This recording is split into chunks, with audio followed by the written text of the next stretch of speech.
내가 천지를 주재하여 다스리되 생장염장의 이치를 쓰나니 이것을 일러 무의와라 하느니라. 하늘이 이치를 벗어나면 아무것도 있을 수 없느니라 하셨던 것입니다. 상제님의 이 말씀이 너무도 단순하게 표현되어서 심오함을 놓칠 수도 있는데 태상종도사님께서는 우주원리를 그림으로 가르치시어 쉽게 기억하고 알 수 있도록 해주신 것입니다. 그런데 이런 우주일련이 흘러가는 데 있어서 소위 범여름에 해당하는 선천 생장의 시간대는 우주 질서가 상극의 운이라는 것을 상제님께서는 말씀해 주고 계십니다. 사람도 자라나는 소년 청년기 시절에는 티격태격하면서 싸우면서 커왔지요. 똑같습니다. 인간은 상극의 질서 속에서 생존을 위해 어쩔 수 없이 싸우게 됐고 그 싸움의 결과는 해소되지 못하고 원한으로 가득 채우게 되었다는 상제님의 말씀이십니다. 그렇기에 상제님께서는 인간들이 상극의 운 속에서 품게 된 원한을 끌어내시어 큰 화를 작은 화로서 막아 다스린다는 법방을 쓰신다고 하셨습니다. 이는 천지의 원주인이신 참 하느님이시기에 해주실 수 있는 법방인 것입니다. 역사를 통해 누적된 원한을 끌어내는 일이 원천지의 주인이신 하느님이 아니면 가능하겠습니까? 천상신명계는 복잡한 인간계를 다녀간 다양한 문명권의 신명들이 꽉 들어차 있습니다. 원 하느님이 아니면 신명들을 부릴 수 없는 것입니다. 상제님께서는 구천의 하늘에 계시다가 천지신명의 하소연을 물리치지 못하시고 친히 인간 세상에 오시어 인간들의 삶의 고통과 문제를 살펴보시고 인류를 구원할 방책을 내놓으시니 그것을 천지공사라고 하셨습니다. 천지공사를 집행하시는 상제님의 정신 중에 이런 원한을 해소하는 것을 해원이라고 하는데요. 해원은 곧 원한을 풀어낸다는 뜻입니다. 상제님은 해원을 주장하십니다. 그런데 인간이 아직도 이런 상황을 몰라서, 즉 새로운 증산도의 진리를 몰라서 원한과 쌓인 척을 풀지 못하고 오히려 척을 쌓는 삶을 살고 있다면 무척 잘 사는 사람이 될 수 없을 것입니다. 상제님을 따르던 성도님에게 있었던 사례를 소개해 드리겠습니다.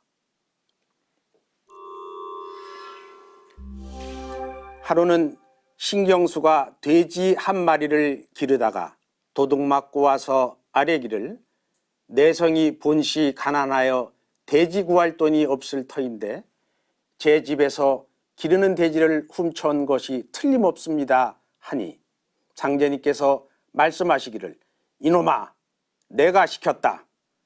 그 돼지를 찾지 말라.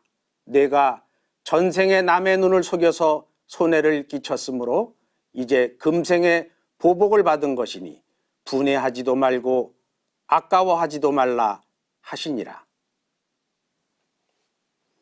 어떠십니까? 상제님의 해원 공사는 이렇습니다. 물론 이 상황은 상제님께서 시켰다고 하셨는데요. 이는 신경수 성도의 척을 풀어주시는 은혜입니다. 전생의 보복으로 언젠가는 돼지가 아니더라도 손해가 발생하거나 이상한 피해를 당하게 되었을 것입니다. 상제님께서는 분해하지도 말고 아까워하지도 말라셨는데 만약 신경수 성도님이 상제님을 섬기지 않았으면 분해하고 아까워해서 먼 화풀이를 한다든가 손해를 만회하려는 마음을 발동시켜서 새로운 척을 만들었을 수도 있는 것입니다. 우리는 삶을 살면서 시련이 다가오거나 실패할 때 나는 왜 이런 일을 겪는가? 내가 뭘 잘못했나?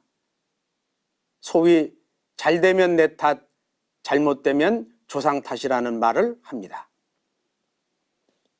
이런 말들은 현 해원 시대의 정신을 헤아리지 못하는 작은 소견입니다. 여러분, 무척 잘 살고 싶으십니까? 상제님 말씀처럼 척 지은 것이 없는 삶이 잘 사는 삶입니다. 돈 많은 것이 아닙니다. 권력도 명예도 아닙니다. 상제님께서는 이 시대를 신명해원 시대라고 하셨습니다. 물질 만능과 과학 만능인 이런 세상에 무슨 신명이냐고요? 엄연히 오늘의 나를 있게 해주신 조상님이 신명으로 계십니다. 생각해 보십시오.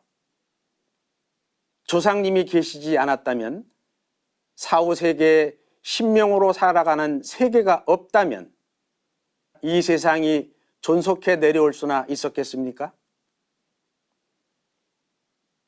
인간이 죽고 나서 아무것도 없는 것이고 그냥 끝이라면 인간은 태초로부터 금수 같은 동물의 살만 있었을 것이고 윤리니 도덕이니 하는 가치를 생각하지 않았을 것입니다.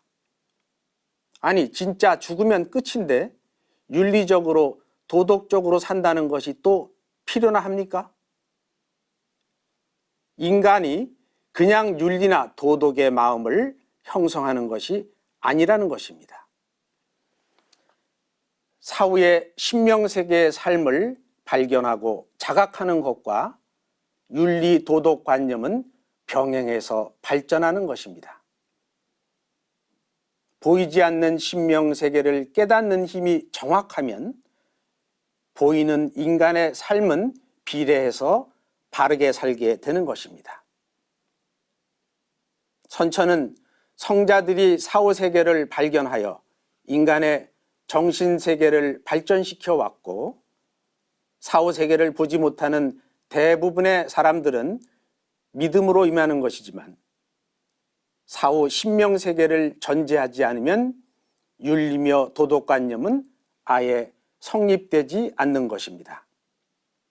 사람이 죽으면 끝이 아닙니다. 사후에도 신명계의 삶은 지속됩니다.